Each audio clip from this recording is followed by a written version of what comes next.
reality sets in, and we're here.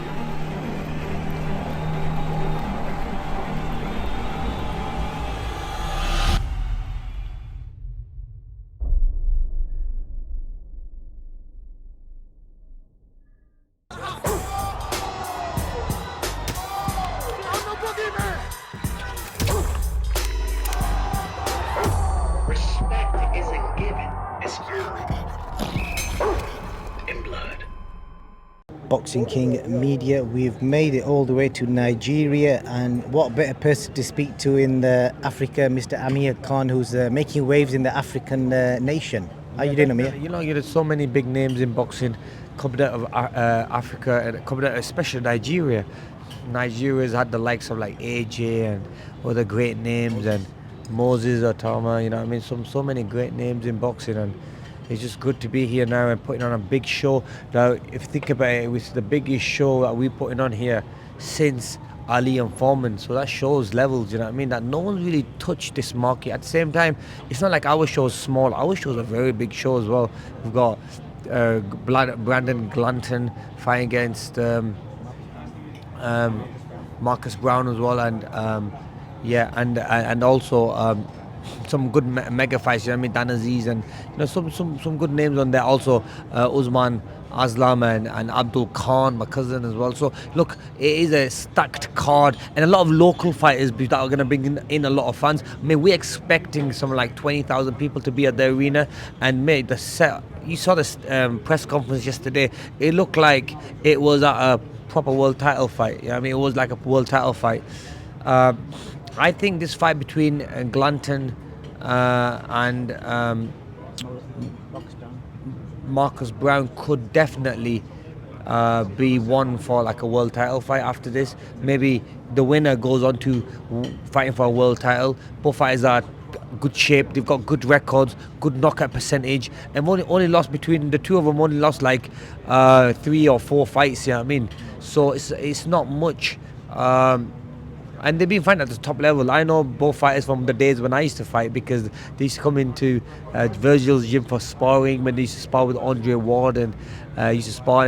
We've never sparred each other, a lot bigger than me, but it was just good that in the boxing scene, when we was fighting in America under Al Heyman and under Golden Boy Promotions, these were the fighters I was always rubbing shoulders with, and it was that time when they were up and coming. Like you said there, it's a great achievement for you. You've done everything in boxing, you've completed the game, and then now you're trying to make waves in the boxing world. What I like about this is the fact that you're doing stuff in uncharted territories. You could have set up in the UK, you could have done, I know you've done stuff in Dubai, but the fact that you come out to Africa where it's been an untouched market, and looking at it, they've obviously got a lot of resources here, they're mad passionate about boxing. So you did Ghana last time, and you're doing Nigeria this time. Yeah, and also we want to announce that we're doing something big in Pakistan with the government behind us, and also there's something big that Pakistan want to do. But look, this one here in Africa, we have the CEO of Balmoral, who's part of this with us in partnership. The vice president of the zone's coming over to the event as well, and there's something cooking there in the future, hopefully.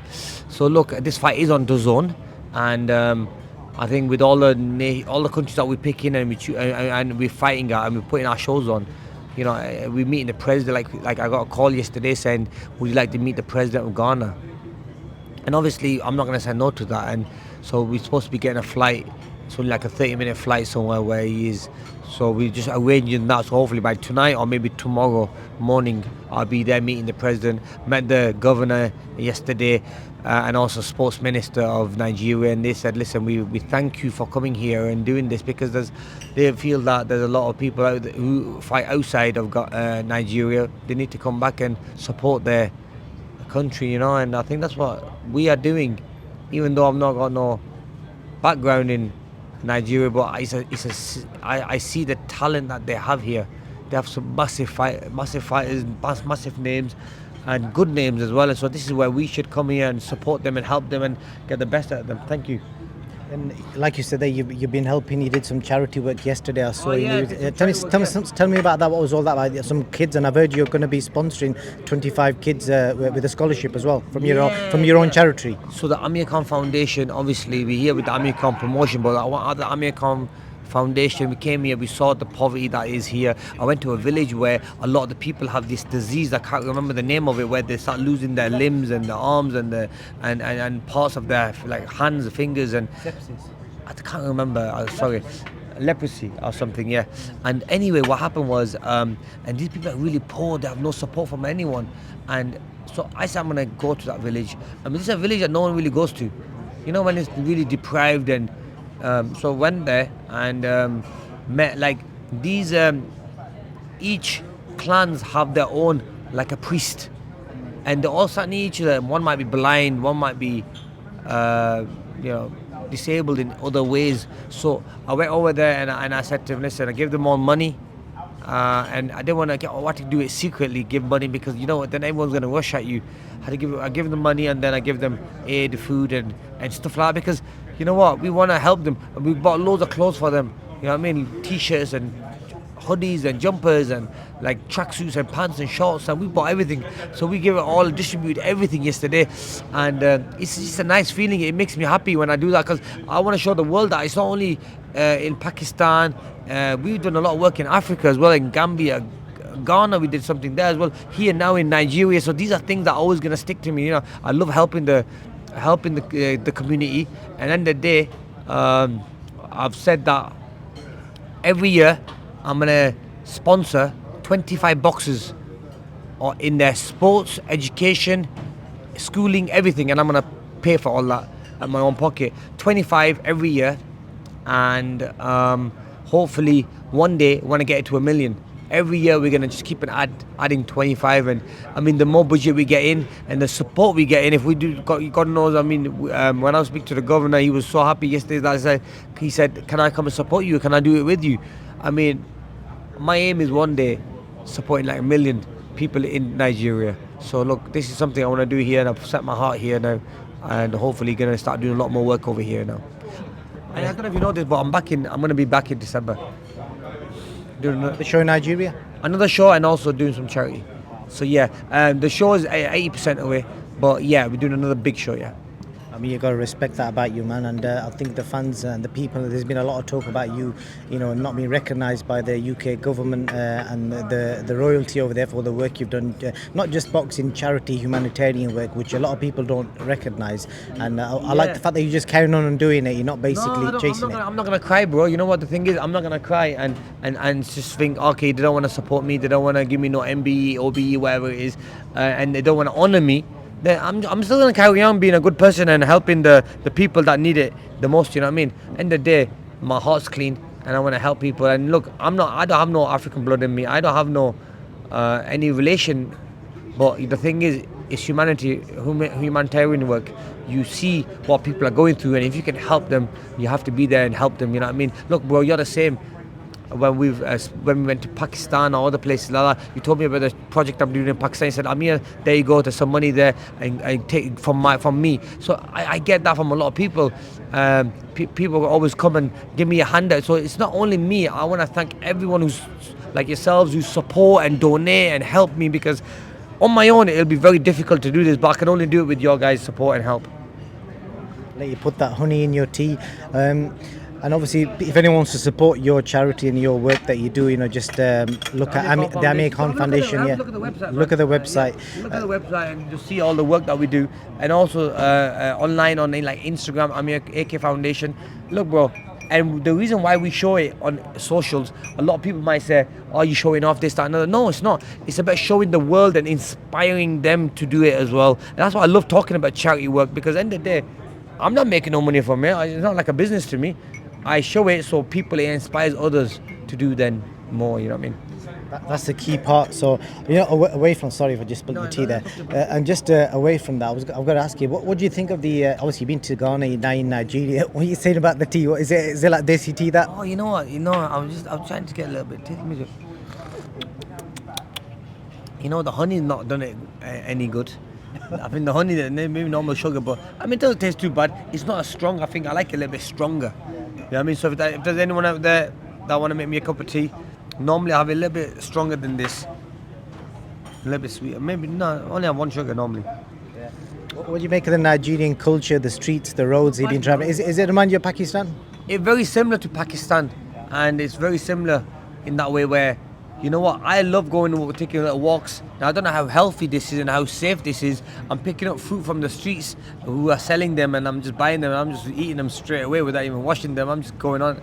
I'm just trying to live this Nigerian culture and adapt to it, you know what I mean? But the people are so lovely, honestly, so caring, always hospitable and so loving and like warm towards the people like us. I mean, they know I'm not Nigerian. When they see me, they think, oh, he's someone on vacation. They can rob me. They can maybe make me feel like pressure. But no, nothing like that here. So I'm really impressed, man. You know the biggest thing I've noticed about you, I'm sure you've got some funny stories to share. Let me pull this out here. Nigerian money. This is mad. This, yeah. Just give us an idea how much is there. So basically, You got a short story to share, haven't you? I got stories to share. So basically, what happened was at the airport, and they come out at you. So I had a couple of $100. So I give it to them, and they give me like a big wad of cash. Now, so I was sat with my friends the other night who are coming to Boxraw. You know what? With the wad of cash, I go, listen, boys, there you go. So I give like a wad like this to one person, give another wad to another person. I go, bro, so they pay for, whoa, AK's looked after us so well here, and he's gonna give us all this money. We're gonna go out and enjoy ourselves. Next thing, they must have checked it on their phone like at the night time when they was at home, and it was only worth like £6.50 or something. You know what I mean? What they're gonna get with that? But this is crazy. That I don't know how much it will be. How much I reckon this is in pounds? This is like a tenner. Yeah, something like that. £10 or something. Like, so really, yeah, 1,025 people. Yeah. 1,000 is 25p. So I think maybe like, okay, let's push it to £20. But it just shows that the currency, you get a lot more for your money here. But I love helping, walking around here and getting fruits and stuff and coffees, and you know, supporting the economy, helping them, because at the end of the day, these people are working so hard, and I love that. And I've been going around just giving like 1,000 to everyone, like, you know, like the people, workers, even the workers, they're not big wages, the hotel staff, whoever I will see, I just give 1,000, 2,000 to. Got no money left now. I think, let me see what I got left. Let me see what I got left. Seriously, like, honestly, I've given that money. I'm just giving money, people. Oh yeah. So I've got 1, 2, 3, 4, 5,000 left. About £2. Huh? About £2. Amir Khan's got £2 in his pocket. £2, I feel rich. Have you learnt any of the local language? Because if you haven't, no, I'm going to show you some basic words here. I don't know if you can try saying these. This I say. Just about speak English, let alone speak it. So, bau, bauni. Okay. So then, well, let me see. Bauni. Let me see some Nigerians here, is there? Bauni.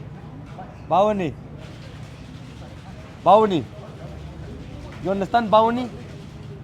You don't understand? Supposed to say hello. Bawoni. Hi. In here. In Nigerian. Oh, but I thought you may know what it means. Okay, let me see something else. Wahala. Not heard of that one. I don't know. Urukmini. It's Nigerian. Nigerian. Do you know what that means, sir? Unukmi means my name is. Anyway, I'm not going to give you a language lesson. Listen, I'm as bad as well. I'm just reading of this. But look, it is a very difficult language. Thank you very much is e-poop. E-poop. E-poop means thank you very much. There you go. You're next. So I'm teaching you. So expert in Nigerian. And the last thing I want to speak to you about, the Pakistan-India game at the weekend, you know, the cricket. You're a big advocate in trying to build bridges. Did you watch Pakistan-India cricket? I don't watch cricket. You know you did. The Pakistan-India match everyone watches. I'm not from India, I told you. Oh shit, where is he from? Just the last thing, the Pakistan-India game. Where are you from again? Mauritius. Sorry.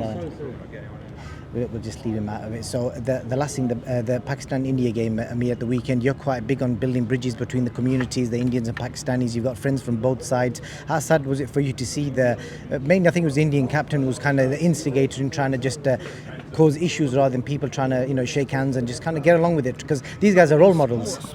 Sportsmanship is very important. You have to all get on. You know, you're representing your country and your people, and you got so many followers that are always going to be following you, following your footsteps and want to see you succeed, and they're only going to follow you. And so you need to be positive.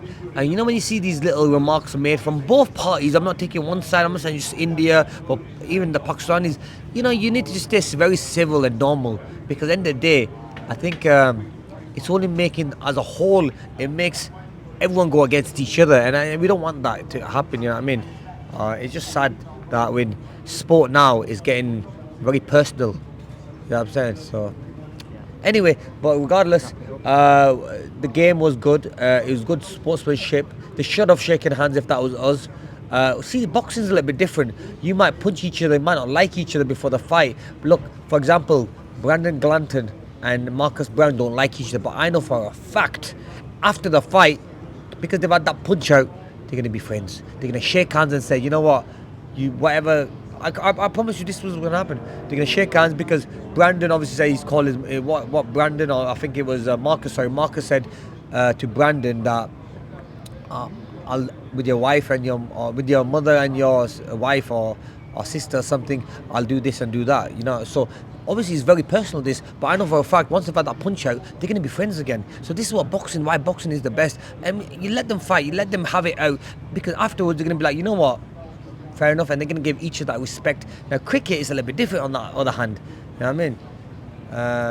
Yeah, because they're all a bunch of pussies really, but yeah, I think they should just have it out in the ring, or maybe have it on the pitch, and then they're going to be alright, because they've let their aggression out. See, when they're in team sport, it happens a lot in team sport. They all give it the big ones, you know what I mean?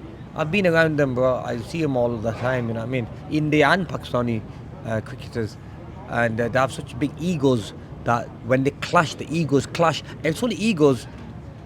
It's not because really deep down they're supporting that country that much. It's the only egos that they have, that they think they're big, and you Indians should respect us as well, or us Pakistanis, or Pakistanis should respect us Indians, you know. So it's a back and forth, and I just think it's a bit silly really, because you don't get that in the UK. You don't get that with England and Wales when they play cricket. England and Ireland, you don't get that with anything, even football. You know what I mean? Because we respect each other. We are gentlemen. Sportsmanship needs to be strong, man. And like I said, if they can't play against each other, they might as well just go in the ring and fight and take off. Up and away, 100%. But yeah, that's it. Amir, some good wise words there for the Indians and Pakistanis who have been clashing over. Yeah, more peace and love. That's what we need, man. Because they're the same community, and it's a shame that it came to what they did. Mr. Modi is not doing, he's not doing much to promote peace and love. Whereas if you look at Shahbaz Sharif, he's also about peace and love and wants the same. But you know, the thing is now, it's just getting worse, and I don't know where it's going to be in 10 years. In the next 10 years, it's only getting worse now, where both nations are just getting other allies and other countries to be part of their little team, and it's going to kick off one day in Asia. Honestly, it's going to come to that, because you've seen with India now getting close to this country, that country, and then before you know it, it's going to blow up, and Pakistan's probably doing the same as well. They're making their allies as well. We want peace, man. We don't want none of this, because what's going to happen?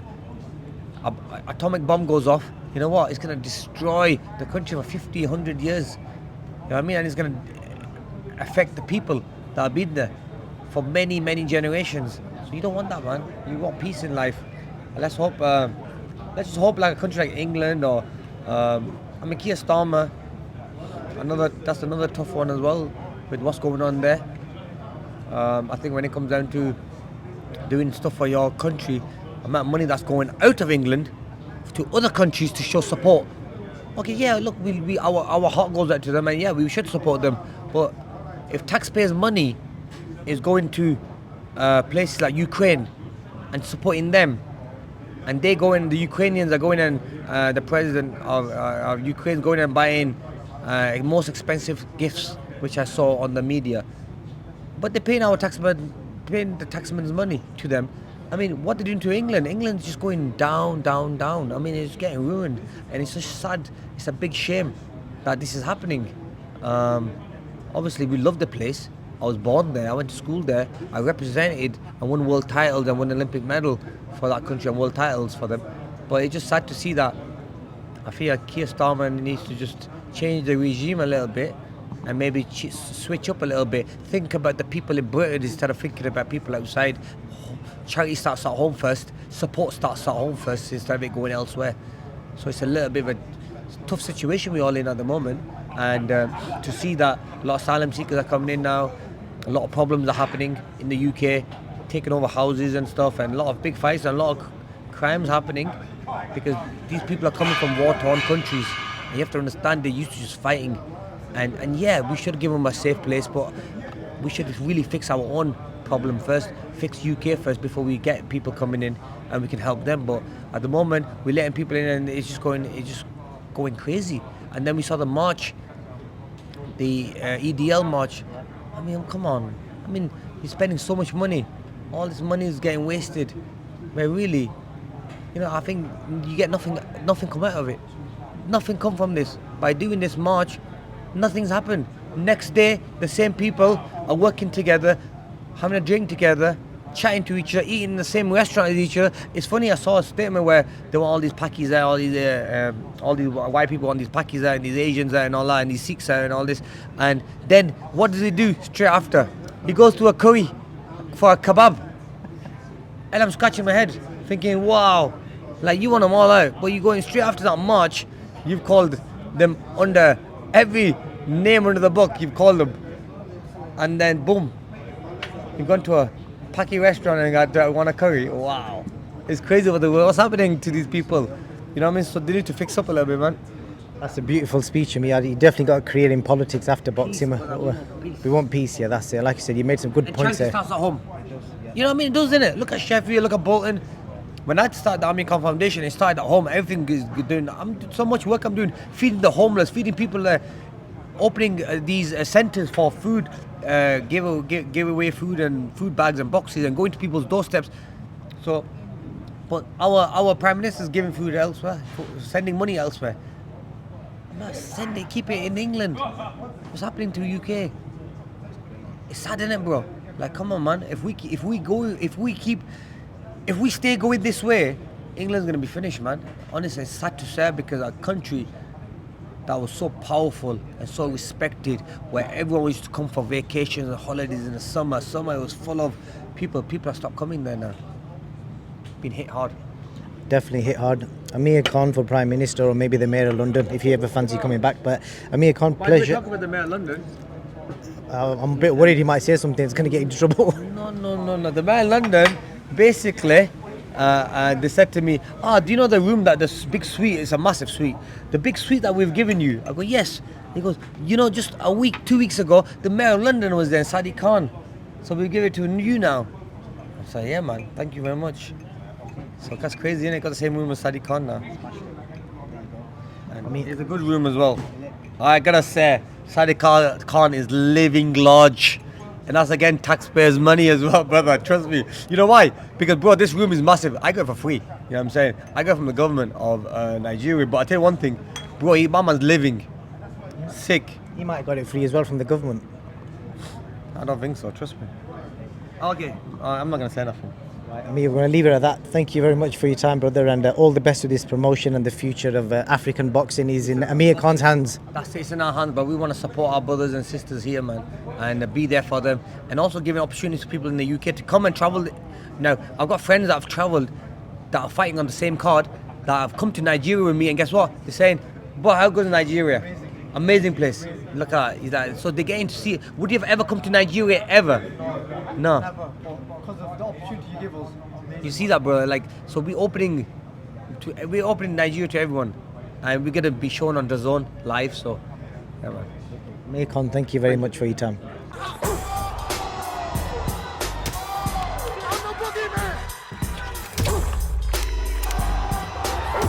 Respect isn't given, it's earned.